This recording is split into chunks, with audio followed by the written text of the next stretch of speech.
In this video, we're going over the common mistakes in a split squat. We're gonna go over a couple things from the side. First of all, is finding your stance. You don't want your stance to be so long that you can't push your knee forward, okay? You also don't want your stance to be so short that it looks like this. So we gotta find that middle ground where you can keep your back leg relatively straight while still pushing the knee forward, trying to close the gap between your hamstring and your calf in the bottom. When you're split squatting, you should think escalator, not elevator.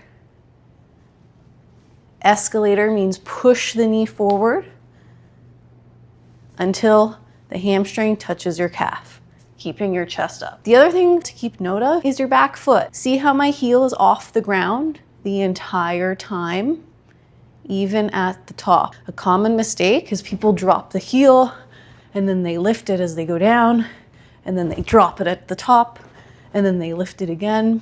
Keep your heel off the ground the whole time and keep that foot straight. Do not drop your heel. It's another common mistake. We want to keep that foot straight, heel off the ground as you get to the bottom and at the top. Another problem you might run into is a lack of depth. With a split squat, a front foot elevated split squat, you are going to elevate the front foot. The lower the step, the more demanding it is on mobility. So if you cannot achieve this position in the bottom, knee forward, hamstring to calf, back leg relatively straight, you need to increase the height of your step until your split squat looks like this. Another issue you might run into is your torso angle.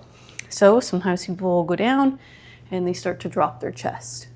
Okay, ideally, we keep your chest upright in this angle and it stays at this angle as you push your knee forward. Should your heel lift in the bottom of the split squat? It depends. For now, we want you guys to try and keep your heels down.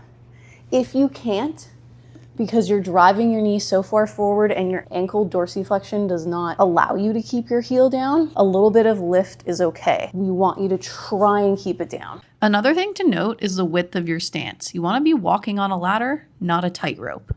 So keep your feet hip width apart for better balance. Another thing to pay attention to is the tracking of your front knee. Push your knee over your foot. Your foot should be straight or slightly turned out. Be aware you don't want to be pushing the knee out to the side, and you don't want to have the knee going in excessively either. There's a lot to keep in mind when you do split squats, so try not to get too overwhelmed if you're new to this exercise. Focus on 1 to 2 corrections at a time. The more you practice, the better it'll get.